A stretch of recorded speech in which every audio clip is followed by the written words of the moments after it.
I'm Erica Lynn, and we all know the ocean is the most demanding environment on Earth, consistently testing the reliability and durability of our equipment. When you spend as much time fishing as I do, you know that reliable gear is essential for staying on the water. This is why I went with the Abyss battery to power my trolling motor, electronics, and outboard. The guys at Abyss Battery are rattling the saltwater industry by manufacturing performance marine batteries specifically designed for sonar, outboards, trolling motors, and electronic fishing reels. They're also Bluetooth compatible, so I found checking battery statuses right on your phone while you're out on the water is a huge game changer. To learn more about why Abyss batteries are used by the pros and factory installed by premier boat builders, visit abyssbattery.com.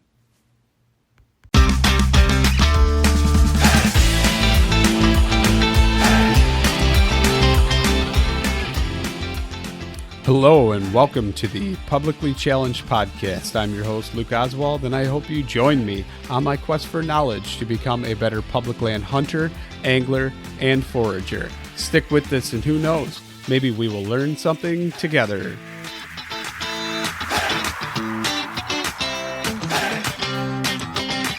All right, so I'm sitting here and I'm talking to Josh Kirchner, and he's got a new book out. And he's also a pretty effective backpack hunter. So, Josh, I'm going to let you go ahead and finish introducing yourself, if you don't mind. Oh, thanks, man.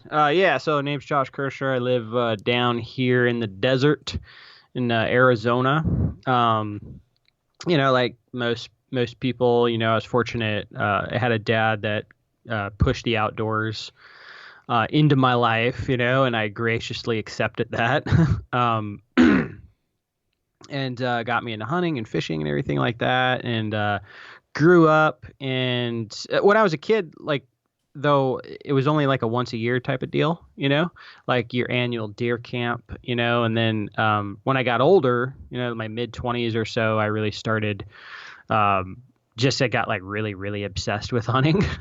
Wanted to learn a lot more, and so I just dove head first. Hunting became my thing. What I always say is, like, some guys are into working on cars and some guys are into football. My thing is hunting. So, and then ended up starting a blog not too long after that to kind of document my journey, if you would, like learning, really learning how to hunt, and maybe provide some insight to some beginners out there, letting them know that, like hunting TV, hunting media, I feel like puts like a kind of a false impression in a lot of younger folks' eyes, where success is really easy to come by, right? Like you watch a 30-minute hunting show, you'll see 3 or 4 deer hit the ground. That's fun and all, you know what I mean? Like, I loved watching those as a kid, but like when you really don't know what you're doing and you go out there, I mean, you might not even see a deer, and then it's like, well, am I just like an awful hunter? You know what I mean? But my thing, I wanted to let people know, hey, that's normal. This is all part of the process. You know what I mean? So, now I'm fortunate enough to do quite a bit of freelance writing within the hunting industry, and do like photography and video and stuff too. So that's me, man. That's awesome. So you grew up on the East Coast, right? Or like half of your childhood or something like that, right? Did you do any hunting out there, or was it pretty much once you got to Arizona? Yeah. So first 8 years of my life, I lived in New York. My hunting there was non-existent. Never did it. Dad used to take me out fishing a lot in New York. But when we lived in New York, my dad had this like stack of magazines that was all from, Western hunting, so I would dive into these magazines, and there was just like this whole world in there that I had no idea that was there, like I've never experienced anything like that. So I was dreaming about mule deer and largemouth bass before I even got to Arizona. And then I moved to Arizona when I was 8. So yeah, that's pretty cool. So when you started hunting with your dad, I read a little bit, and it was like a once in a year type thing. You get the tag and you go try and get a deer and maybe be successful, maybe not, and then it doesn't really happen, or you wait until next year. Yeah, pretty much. That's how it went, man. It was, and I loved those times during my childhood. It was like this thing that I looked forward to every single year. And if I'm being honest, I mean, I didn't know when I was younger that you could hunt so much. I didn't know there was so much opportunity out there to hunt. Like nowadays, I feel like I'm doing stuff that revolves around hunting every month. Back then it was like, oh, once October gets here, it's time is, end of October, it's deer season. We're going to go hunting with dad, and we're going to drink coffee the one time a year that I drink coffee when I was a kid. You know what I mean? And, Yeah.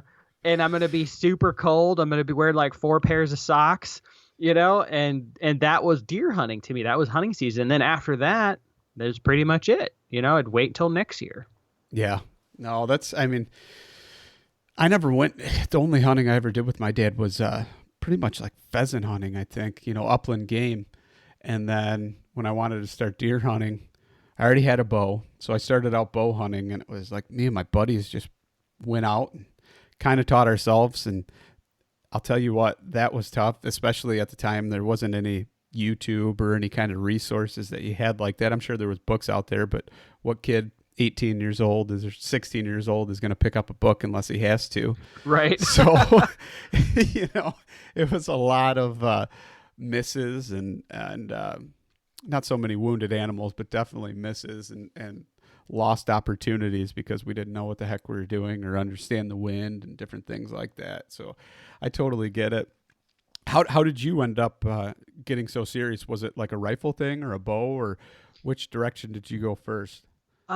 My thing was, I had no preference. And so right off the bat, I gravitated towards a rifle because to me, at that point, I mean, my dad and I, we were never successful. So like, I never experienced like getting a deer when I was a kid. So to me, it was just like this thing, this like forbidden fruit, this untouchable thing that I've never experienced.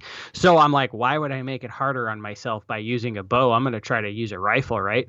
So that's what I did. And, funnily enough, I became more interested in bear hunting than anything out there. I shot a bear before I got my first deer. That was just actually I shot a mountain lion, and then I shot a bear, and then I shot my first deer. Like, so, yeah, the rifle thing happened. And then after, a few years of doing that, the more you spend time in country, the better you understand it. And the better you understand these animals and how they move through said country. And I started to put together some pretty good spots. And, it got to the point where, like, my first bear, I sat there for 30 minutes and then shot the bear, done. And then the same thing with a deer. Like I went, I'm going to go get a deer now.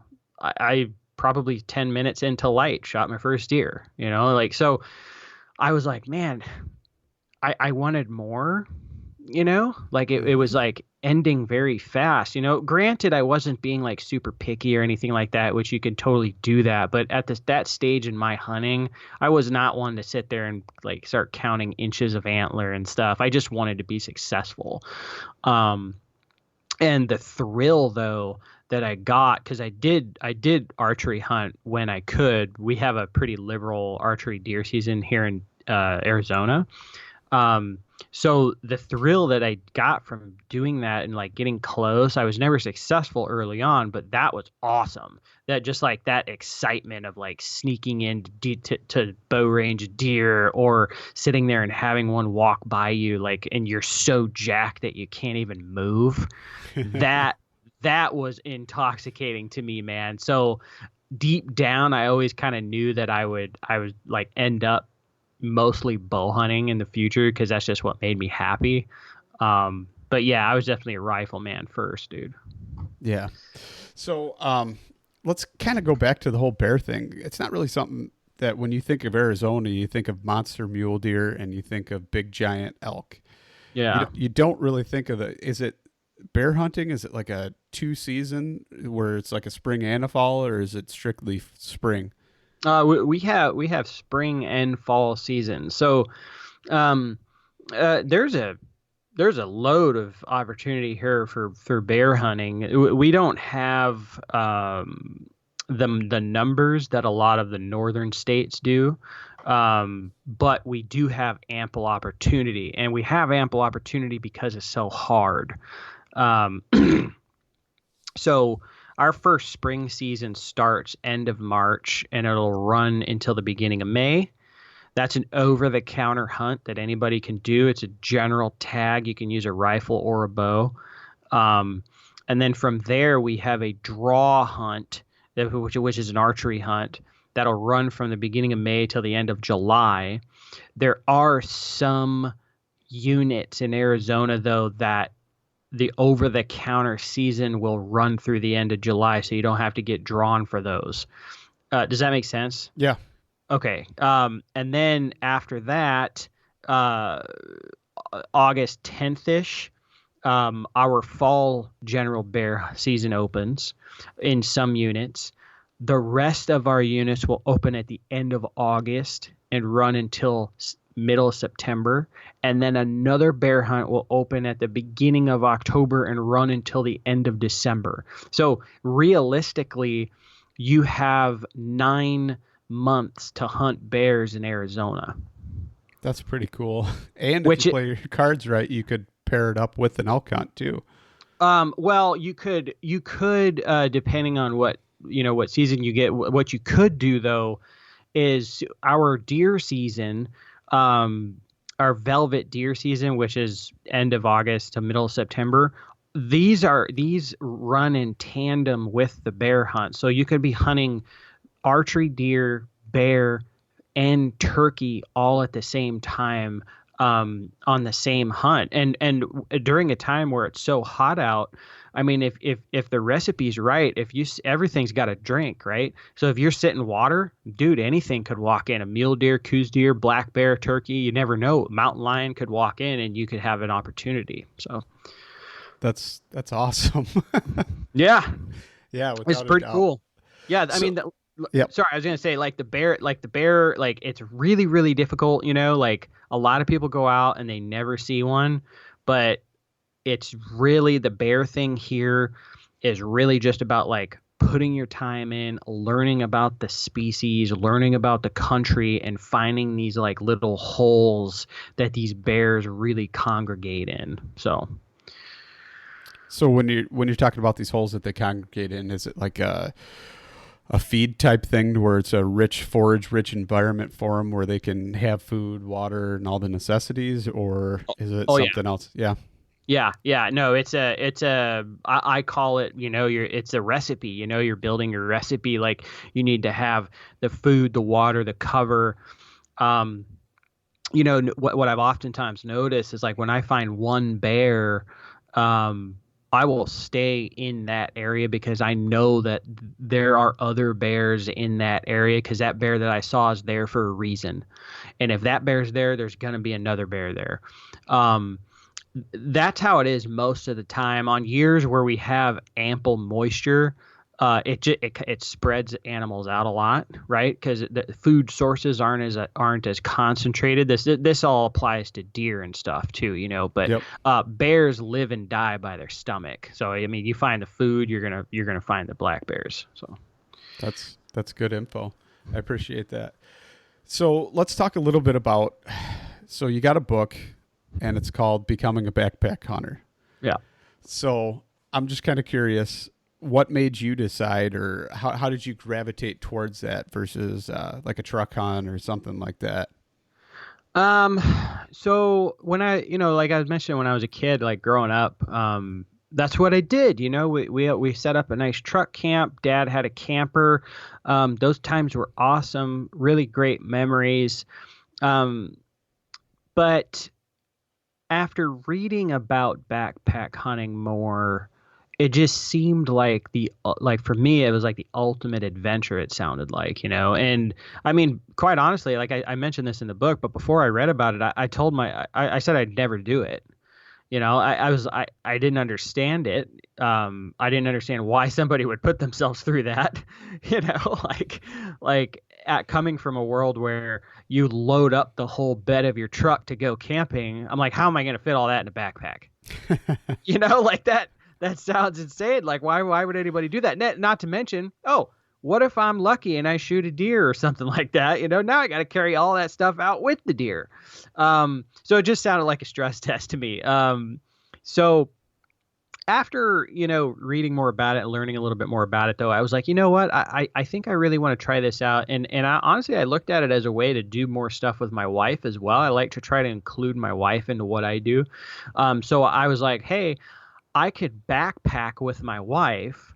That'll give us something to do. I'll just have a pair of binoculars with me while we're backpacking, right?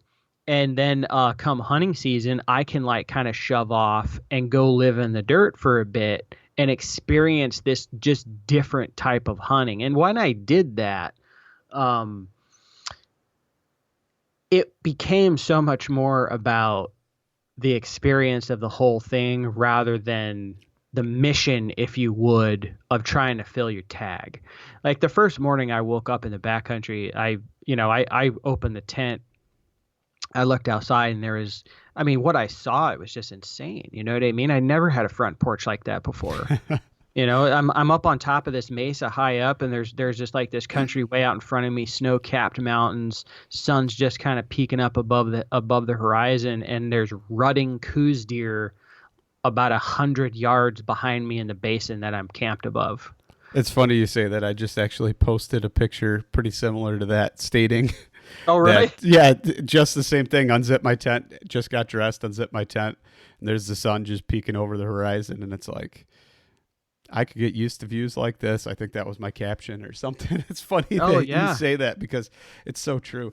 You don't realize the beauty until you immerse yourself in it, and then once you're there, you just stop for a second. And once things start slowing down, it all just shows its face, and it's awesome. Yeah. I wish I could be there all the time. Yeah. And after that whole thing, I just like you said, I saw that, and it's like, I could get used to that for sure. And the process of backpack hunting also intrigued me. There was no, let me go go to the cooler and grab something to eat, right? Or get something to drink. There was, I need to go actually filter my water. That's I got to go do that, in order to live. And then I found myself I didn't get a deer on that trip, saw some incredible animals, but on the way back to the truck, I felt so satisfied. I didn't even get a deer, and I'm like, that was awesome. I feel like I accomplished something, you know what I mean? And that's kind of what lit the backpack hunting fire for me. So let's compound on that then when you're talking about the food not being able to go to a cooler. I know that you do a lot of experimentation with food, and you make your own meals too, right? Yeah, not exclusively, but I definitely will make my own meals and kind of mix it into some store-bought stuff, just to it saves money, and then B, you got a home cooked meal, you know what I mean? It's pretty awesome sitting there eating bear chili, glassing for bears, it brings things full circle. Absolutely. So, what made you kind of decide to do that? Was it just kind of, no offense to Mountain House, but sick of eating all the sodium in the Mountain House, or what led you down that path? I've the older I get, and I am not an old man by any means, okay, but the older I've gotten, the more I've been a little bit more cognizant about what I eat, and a lot of the stuff Mountain House, I don't want to bash Mountain House at all. That's what I said. Not to make fun of or bash. Yeah, no.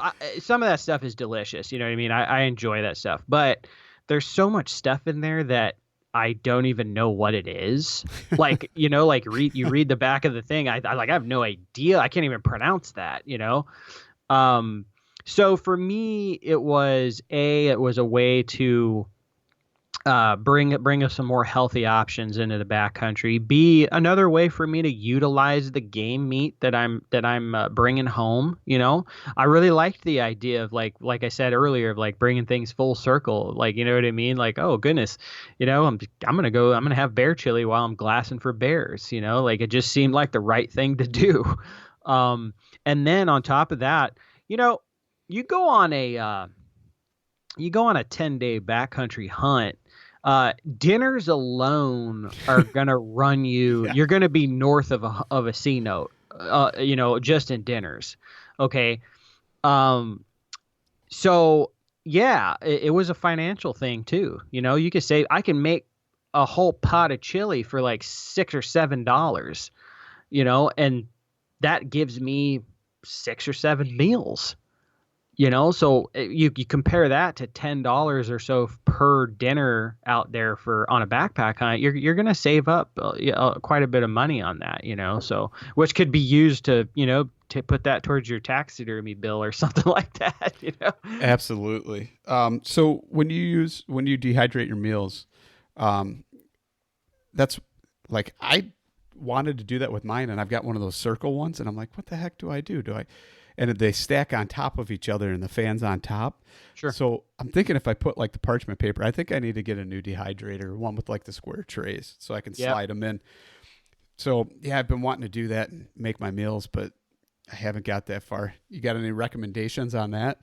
So I use exactly what you were just saying. I use the dehydrator I use is the Excalibur from Cabela's. Mm-hmm. It's a 5-tray dehydrator. I put the parchment paper down and stuff like that. What I like to do is I'll make like whatever it is, like a pot of chili or whatever you're making, and I'll portion it out into like just as if I was going to sit there and eat dinner. Okay. Like I'll just make a bowl of chili. Okay. That's 2 scoops, blah, blah, blah. I'll take that 2 scoops and that's what'll go on each sheet. Okay. So each sheet for me is a dinner. All right. And when you put that on there though, man, like you need to put it like as thin as you can. Okay. No big chunks. Like try to like cut that stuff up. Like if you're putting like onions or, peppers into whatever you're making, cut it up pretty small because it's going to dehydrate better when you do that, and spread it out really thin on that sheet, because the same is true with that. The thinner you can spread that out, the better. And like it'll probably take, I believe it takes like 9 hours or something like that to dehydrate. About halfway through that, a lot of times what I'll do is I'll go in and I'll kind of mix it up, and just to kind of, you know what I mean, like kind of get it mixed up, break up anything that needs to be broken up. If I notice that, this little corner over here isn't dehydrating as quick as the other stuff is because it's like bigger chunks, I'll break that up, and you just kind of do that and then spread it out again. The good thing about all this is you really can't do it wrong. You can't over dehydrate something. You know what I mean? Heck, leave it there for as long as you want, but I found right around 9 hours is when it's done. And then from there, each one of those sheets I put into a freezer Ziploc bag. I use the freezer ones because they're thicker. Okay. Rooting around in your backpack, like sometimes, you could put a hole in a Ziploc, and then if you put boiling water in that, that's gonna suck if you're holding that in your hand, Yeah. So, I use those freezer Ziploc bags, and then I eat right out of those bags, man. Add in about 8 ounces or so of water. It's personal preference, how thick you want your meal or whatever. But yeah, pretty cool. So, have you tried the Mylar bags at all? No, I have not. So you can go on like Amazon, or you can order them somewhere else online too, but you can get Mylar bags and just pick the appropriate size for whatever portion you're wanting to do, inch by inch, and you order oxygen absorbers with it. Oh, and nice. So you could take those and you just open up the pack of oxygen absorbers, throw a couple of them in there. Then you put your meal in and just press all the air out with your hand. You don't have to get crazy with it. It's not like you're vacuum sealing it.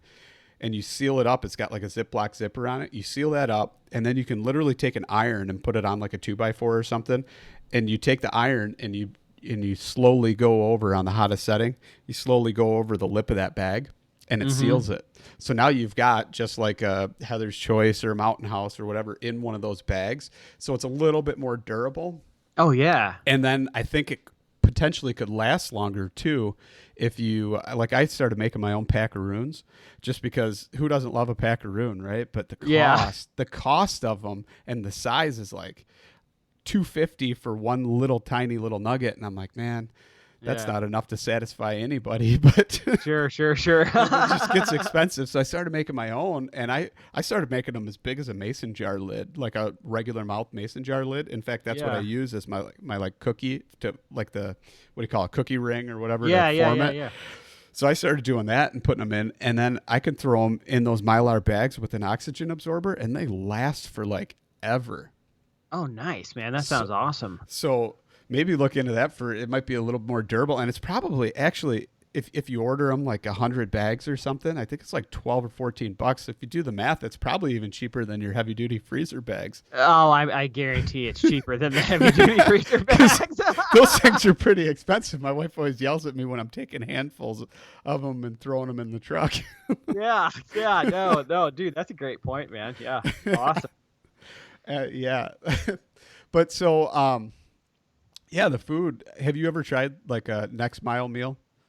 Yeah, I have. I tried those last year. I think I had the Italian meatball guy, and then there's another chicken one that I tried out. I was doing so last year I was doing like this like diet experiment.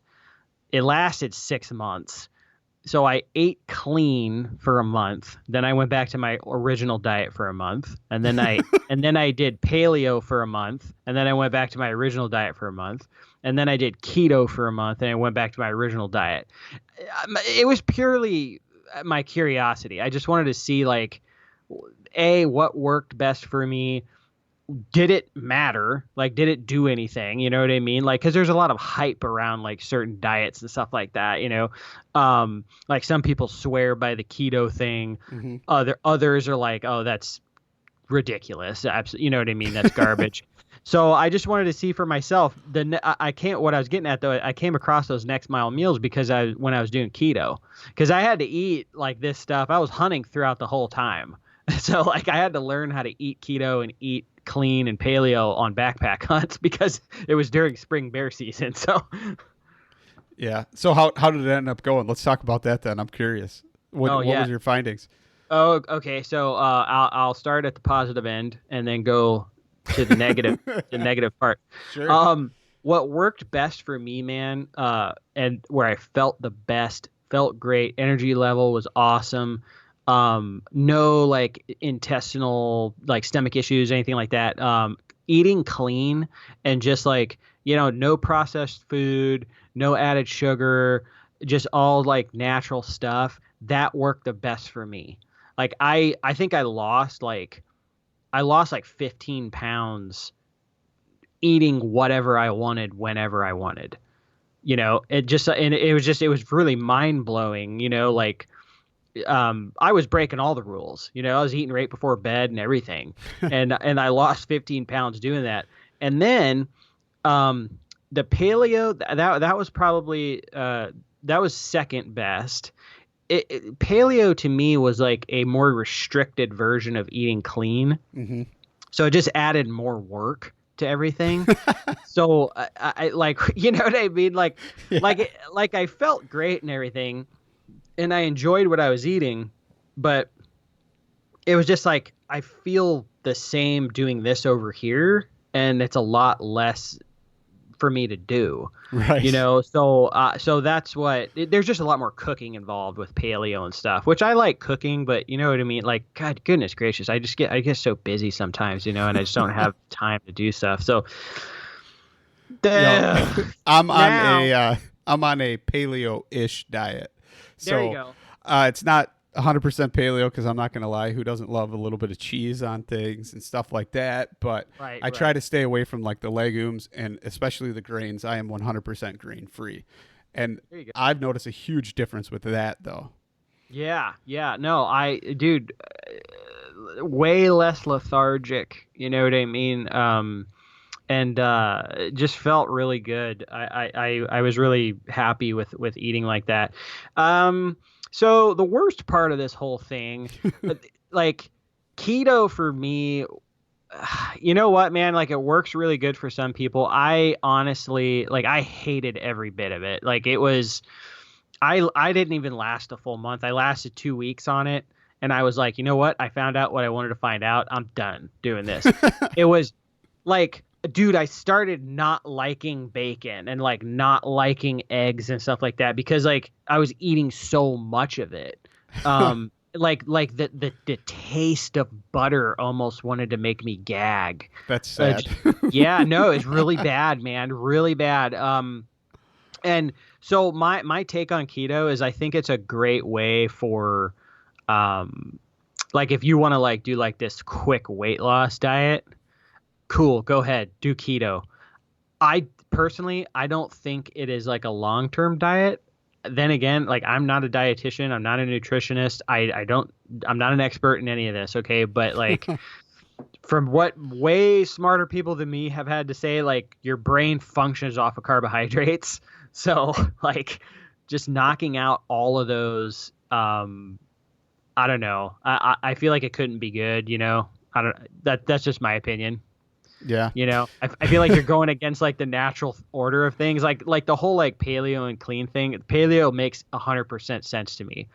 You know, like you're eating like real stuff. Totally right.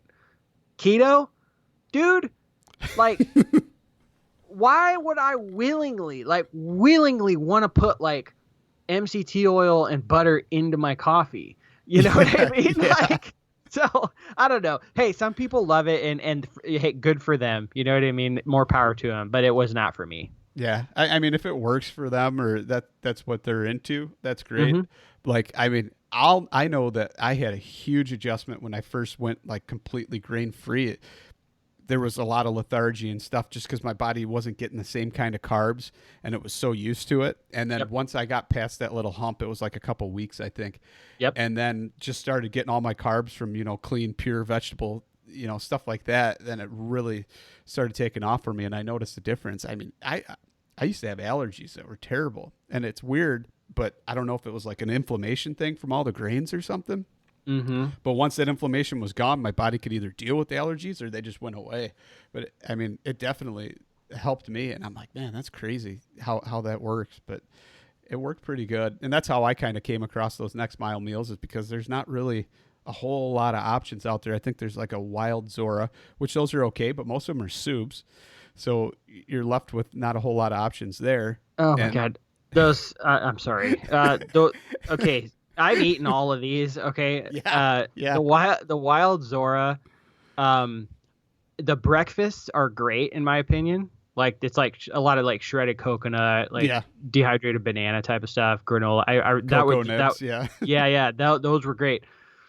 The dinners, oh my goodness. I feel like I would have been a lot happier if I brought like a little thing of seasoning with me or something like that and put it in there. Yeah. But the dinners were incredibly bland, in my opinion, which is sad, you know, because like, I mean, goodness, I was out there like 7 days on a backcountry mule deer hunt, and that's all I had to eat. It got to the point where I started eating bars for dinner, like because yeah, no, it really, man. I mean, I don't want to bash on them at all. Like she makes really good meals and stuff. Like the quality is fantastic. I think if I did that again though, like if I did the Wild Zora thing, I would definitely like have like maybe like some sriracha or something like that, or something to put in there to like liven up the meal. Heather's Choice though, man, I really liked her stuff out there. Now me, I don't care for the Heather's Choice because you really only have the two options as far as dinners. And right. I'm not a big salmon guy, and the amount of salmon that they pack in there is like way too much for me. It's a lot, yeah. I know what you mean, man. Yeah, that stuff was far. I eat that stuff normally, so like it wasn't like a change for me to eat that. Yeah. But, so no, like especially for a person that doesn't eat a lot of salmon, and then you get Yeah. like that salmon chowder and just the amount in there. It was almost nauseating. I was like, whoa, this is too much. But like the same thing with my experience was pretty similar with the wild Zora. It was pretty much like it left, there was something to be desired. They were good, but something to still be desired. And then like the next mile though, I love that Italian meatball. They had to change the name, I think, because I just got an email about that because it's not made in Italy or something like that. So it's no way. So now it's like meatballs and marinara with zoodles or something crazy. Oh my goodness. Goodness. But yeah, that one is like quickly becoming my favorite. And I know it's not because the cheese and whatnot, it's not exactly paleo, but Yeah. I said I eat paleo-ish anyway, so. Yeah, you know what I mean, man? Dude, out on these hunts though, man, like you are just thrashing so hard. Eating a little bit of this and a little bit of that's not going to really do anything to you. You know what I mean? Like you're just like grinding out there. So I don't think it's a big deal, like eating some stuff, you know, like even like if you're eating like Snickers and stuff like that, I think it's actually good for you to do that out there. So. I know a few people that would disagree with that, although, dude, I love peanut butter cups. Those are, as long as you can keep them from melting, those are my absolute favorite. I think, you know, I talk about this. Like, I think it's important. Like, it doesn't matter what it is. Like, whether it's a Snickers bar, a peanut butter cup, whatever your thing is, I feel like it's important to like throw into your food bag, like something that's like a comfort type of food to you. Because backpack hunting is hard. It is mentally exhausting at times. It's physically draining. And to sit there after you blow a stalk on a deer and you just feeling like lower than the dirt, to sit there and like have a cup of coffee and eat like your favorite whatever, that just has a way of like, you know, livening the mood up and stuff, you know, and just kind of like resetting and giving you a little bit of peace at home. Yeah, no doubt. So have you ever experimented with like fruit leathers or anything in your dehydrator? No, man, I haven't. I really want to do that this year. I was literally just talking to my wife about this like a week ago. I'm like, I want to like experiment with some fruit leather stuff for sure. So I was just at the Western Hunting Summit, and so Ryan and Hillary Lampers were putting that on, and Ryan makes these. He calls them mountain candy, but it's sweet potato leathers. No joke. Those things are so good that I could probably eat one of those over a Snickers bar. No joke. Really? They're that good. It's got like a little hint of like cinnamon or something in it and some honey just for added little bit of extra sweetness. Those things are amazing. Goodness gracious. Yeah, I need to try those out. I've been hearing the legends of those freaking things. and he makes them he puts down like the nonstick sheet on his, I think he's got the Excalibur too. And it like the whole tray. He makes them almost as big as the whole tray. So, I mean, that thing is big. And we were hiking along, and he just pulls it out and takes a big bite off of it, puts it back in his pocket, and keeps hiking along. But those things, he gave me one, and they are freaking phenomenal. I got to get a new dehydrator so I can make those. Yeah, man. Yeah. You can get really crazy with your food. It just, you know, it is a time investment though, for sure. You know what I mean? Like trying to make all your own stuff, but it's worth it in the end. Yeah. And that's like, well, obviously the way I eat, it makes it hard. It makes it hard to find things that you could take with you and enjoy. So I'm definitely going to have to go down that road of making my own stuff. Yeah, for sure, man. So let's talk a little bit about like gear and essentials and things like that. Since the time you started till now, what would you say you've learned that absolutely don't need, or something like that you just used to carry with you and it's absolutely pointless? And then what could you like not live without? The whole thing about gear that I've learned is it's really a mental thing. When I first started, I was of the opinion, you know, better safe than sorry, you know, and it's like all these different things that go through your head, like, oh, well, what if this happens and I don't have this? And what if this happens and I don't have this? I used to carry a speed loader with extra bullets in it for my sidearm. Okay. Like Yeah, I'm serious. Like bullets are heavy, man. You know what I mean? Like, so like after a while, you just kind of realize like, you know what? I don't need that. Like the zombie apocalypse is not going to happen while I'm deer hunting, like, so, um, so once, and all this just comes with experience, right? You go out there, and like a really great thing to do is you go out there, you like make a gear list, go out there. If you come back, go through your pack and check off what you didn't use. And with the exception of, your first aid, hopefully you never have to use that, right? But you need it, right? Like with the exception of like your first aid kit and like some other constants like that. So yeah. I mean, like hopefully you never have to use your first aid kit, but that's like something that you're not going to leave without, right? You need the first aid kit.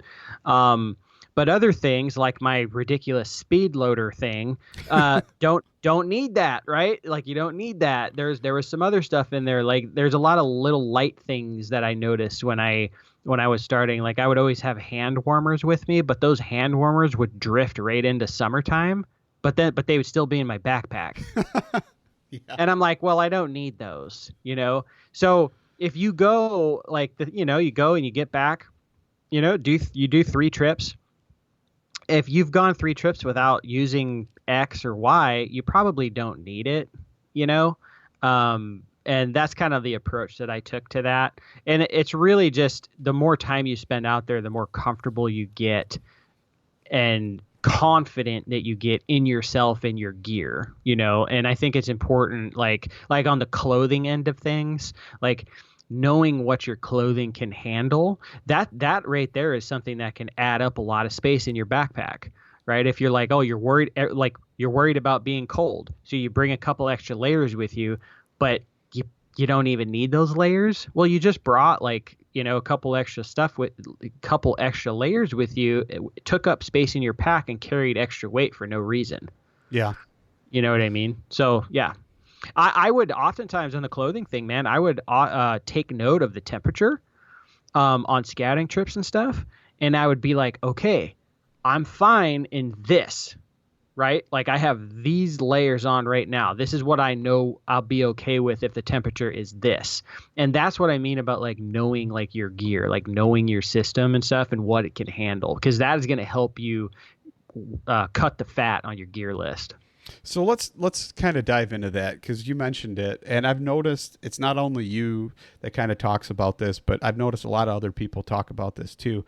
And it's one of those things that all good or dialed in hunters, I'll call them, take notes. It's something I never really thought of until just kind of compiling data together from all these different people. And they all talk about taking notes. And it's like, oh, this elk was doing this, or the temperature was this. That is something that I never really even, put 2 and 2 together, but it totally makes sense. Yeah, I've done that for a multitude of things. That's how I figured out how much food to bring with me on trips. I would, in the beginning, because like I feel like I've said this before, but like I feel like there's like this natural fear of us being hungry, right? You don't want to be hungry out there, right? So you bring too much food. Well, how I got around that when I first started out was I would on purpose, I would bring what I deemed to be too much food. But at the end of the day, I would write down what I ate. Okay. And I would eat as I was hungry. Like I wouldn't try to overstuff myself. And I'd make a note like, okay, was I hungry at the end of the day? Was I satisfied? And that's kind of how I figured out how much food to bring with me. And then like on the hunting side of things, like you could take this right into the hunting side of things. The notes in my phone at that time were ridiculous, like, I saw 3 bucks on an east facing hillside at 7:30 in the morning. Okay. I keep going and I keep seeing stuff on east facing hillsides at 8 o'clock in the morning. Now I know, okay, I'm going to go look for other east facing hillsides in other country. And that's going to help me find more animals and stuff, because like those animals are there for a reason. Just like I was talking about the bears earlier, and I feel like all of these little things that you're doing, you're putting puzzle pieces together and you're drawing a picture, right? If you have that picture in front of you, you can take that picture and apply it to different units, different states, different species, everything. It's just about taking the time to pay attention to that stuff. Yeah, I think that's huge, and that's something I'm definitely going to incorporate into my hunting for sure. Because anybody that you talk to that's pretty successful, they at some point in a conversation they'll be like, "Well, I went and I looked at my notes, or I kept seeing this pattern, so I wrote it down."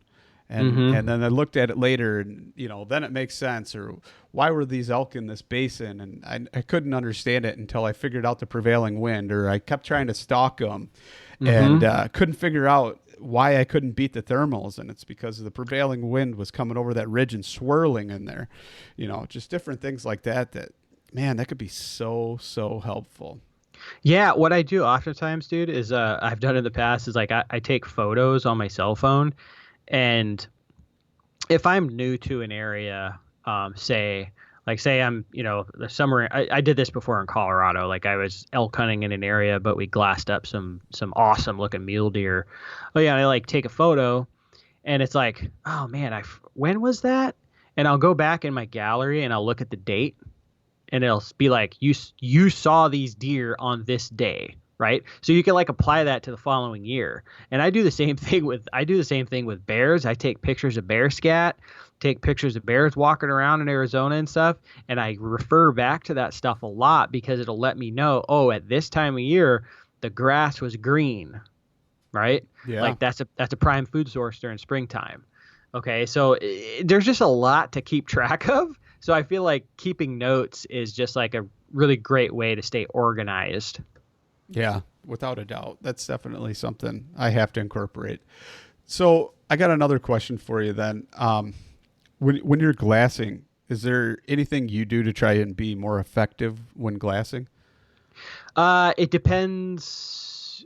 What kind of, are you talking like real big country? Yeah. Like, I mean, do you try and like break it up or something like that, segment it? Oh yeah. Yeah. So, glassing for me, like big country, we do a lot of glassing down here in Arizona. There's a lot of open country down here.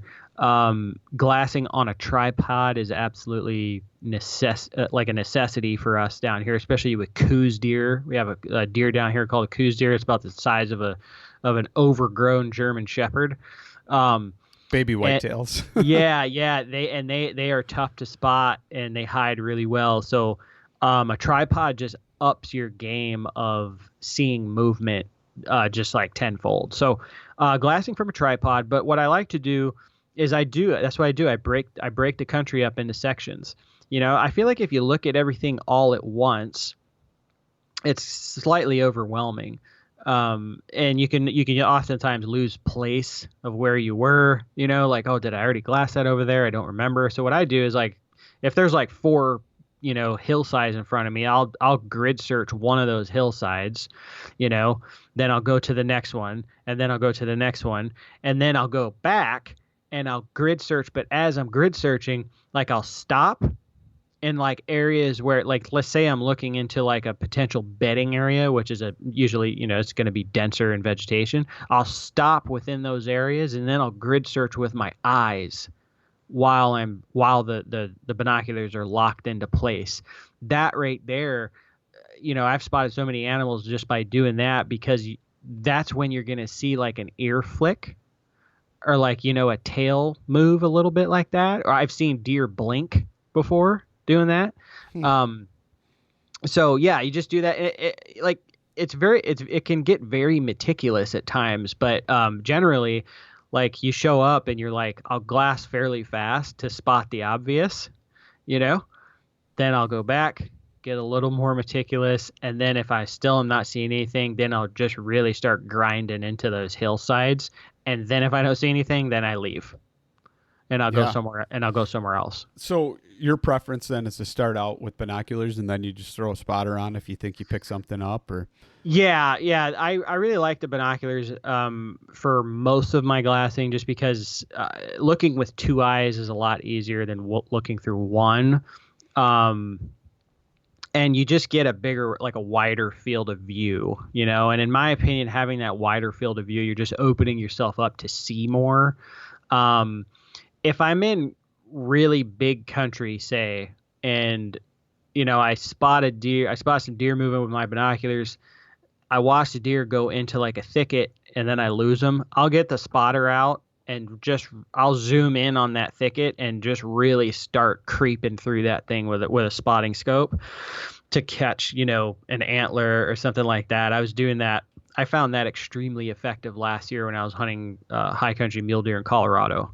That is literally what killed my deer for me was having that spotting scope and being able to really peer into these bedding areas. If I'm glassing really, really big stuff, you know what, man, I have glassed with a spotting scope. And it's great, it works great, but I just prefer the binoculars over spotting scope for most of my glassing.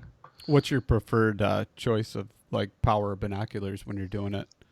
Yeah, so I really like 10s. I run 10 by 42 Vortex Razor HDs or UHDs, sorry. And then the spotting scope is I like a 65 millimeter Razor HD. And then I like that 65 because it's more.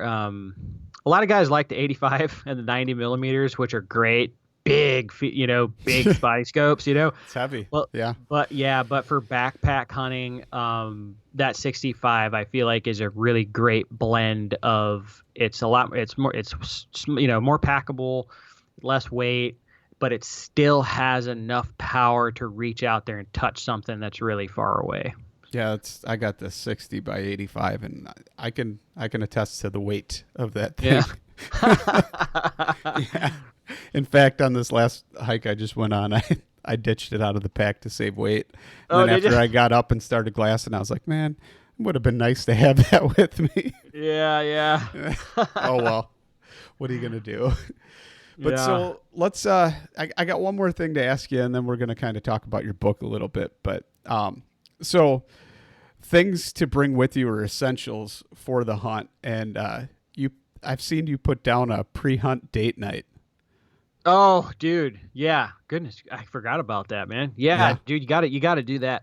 So yeah, absolutely, man. Like before I leave, my wife and I are really close, and we're the type that get cranky when we're not around each other. So before I leave, we always do that. We go out on a date before I leave, and then we always go out on a date right when I get home, just because I've been gone and stuff. That's a really good idea, and I'm definitely going to start incorporating that into my routine because especially with the kids. I mean, now my wife, it's stuck at home with 3 kids. If I go out on a hunt 7-10 days, that's her taking care of them by herself. And I got to admit, that's a pretty big sacrifice that she makes for me, and I appreciate it. But I think I need to show her that a little bit more. And I think that date night's an awesome, awesome idea. So yeah, I'm definitely for sure. going to use that, man. Yeah, no, I also try to wrap up any honeydews too. You know what I mean? Like before I leave, like if I gotta, like, let me mow the lawn, I'll clean the house a little bit, like kind of, do dishes, get things cleaned up. It's just less for her to do, because like, you're right. I mean, to me, it is a huge sacrifice, and I'm extremely grateful that my wife supports me so much in what I do. But it's a two-way street, you know what I mean? Like, and you gotta give back as well. So. Yeah, I think I should have taken the Randy Newberg approach on that as far as the honeydews and just done the whole pay the man type thing, because now she knows what I'm capable of. And it's never ending though. So it's like, okay, let's remodel a bathroom. Oh, we're putting new floors in. Okay. Yeah. And if I would have been like Randy, I could have just paid somebody in the beginning, and then when something breaks when you're gone or something like that, it would have been a lot easier. There you go. But yeah. Oh, well, you live and you learn. I made that mistake. Now I'm stuck with it. But so yeah, I'll definitely have to try and keep up on my honeydew list, although it seems like mine's ever increasing. Yeah, it's all good, man. If you ain't busy, it's better to be more busy than not busy. So yeah, without a doubt. But let's talk about your book a little bit. You want to share with everybody what it is and kind of a little bit about it without giving too much away? Yeah, sure. So the book's called Becoming a Backpack Hunter, A Beginner's Guide to Hunting the Backcountry. And, as a writer, the more I wrote, the more questions I would get asked from a lot of different people that was reading my stuff and everything. And one of the constant topics that I get asked about is backpack hunting. And when I was first starting out, there was some resources out there, that had info and stuff like that, but I never really found something that had everything condensed into one spot into a very digestible format. So after, so many people getting a hold of me and asking this and asking that, my own questions of when I was just getting into all this, like mental stuff and everything, I decided, you know what, like, I think I just want to write all this down, and I just kind of went from front to back. The book is a from front to back look at backpack hunting, from like you don't even know if you want to backpack hunt all the way to you're packing an animal out back to the truck. Everything in between that is covered in the book. Mental struggles, physical aspects of backpack hunting. The gear section alone is huge within the book. And logistics, travel logistics, everything that you can think about, like meat care, everything, it's in there. How to pack your backpack, how to wear a backpack. There's like process to doing that, to putting on a backpack the proper way. You can have the most expensive backpack there is out there. If you don't wear it properly, it's not going to work, Absolutely. So. Yeah, it is all a system. So yeah, I just that was my whole thing with the book, man. I just wanted to like lay out a roadmap to take somebody that is interested in doing this but maybe doesn't have the confidence yet or any direction really, and set them out on their first backpack hunt. You know what I mean? Yeah. So yeah. No, that's really cool. I'm glad you document so many things that you do and taking the notes that you did, because I'm sure it helped you with your journey on the book. And I'm glad that you're sharing that and putting it out there. It's something that I'm definitely going to get and read. Haven't done it yet. I did tell you earlier when we talked before we started this episode that I did look for it on an audiobook. So maybe hopefully that comes out so I could. You know what? Like, you're not the first. Like, I think you're probably the sixth person that has asked me about that if I was going to do an audiobook. Dude, I'm telling you, when I first wrote it, I never intended on doing an audiobook, but like, it sounds like a lot of people want audiobooks, Well, it's just something that, I could listen to on my commute or, Sure. where that time wouldn't be normally. And as you can attest now that you've got a child, Yep. Congratulations on that. But yeah, you definitely will realize how limited your reading time will become. So. Dude, I know. I just started. I just got a new book right before my daughter got here. Yeah, I haven't really gotten touched that, man. Yeah, no. So the audiobook thing, I totally get it because you can multitask. Yeah, without a doubt. And I've got those like the Trex titanium earplugs, so I can still hear everything that's going around me, and my wife won't yell at me for having the earbuds in. Oh, nice. Oh yeah, so it's bone conduction headphones, so that way you could still listen to your audiobook or whatever you're doing, and if the wife hollers and you can hear her, or a kid does something in another room, you can run in and keep them from doing something stupid. But yeah, it's definitely something. That's awesome, man. Yeah. That's awesome. Yeah. But man, I appreciate you coming on. I appreciate you talking to me. Why don't you tell people real quick where they can find you? Yeah. So if I'm on all the social platforms, Facebook, Instagram, Twitter, you just search Dialed In Hunter and you'll find me there. You can go to my website at dialedinhunter.com.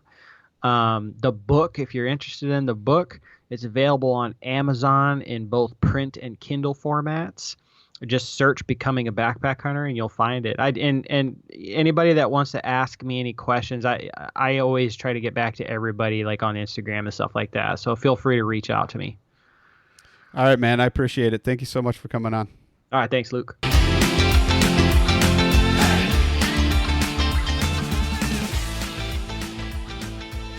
And once again, thank you so much for listening to the Publicly Challenged podcast. I hope you enjoyed the show, and if you did, please subscribe on whatever platform it is you're listening to. Also, if you could leave a review, that would help us out. And you can check us out on Instagram, or at publiclychallenged.com.